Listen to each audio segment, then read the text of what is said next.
Hello. I'm sorry to be sending this so late, but better late than never.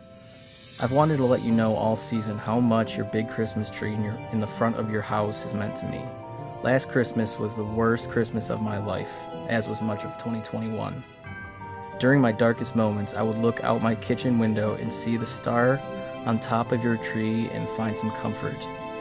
I would walk my dog past the tree with the gifts underneath and beautiful decorations, and it was one of the few things that brought beauty and peace to me.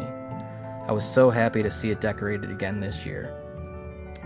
Sometimes we go through life and have no idea what an action or a kind word might mean to another person.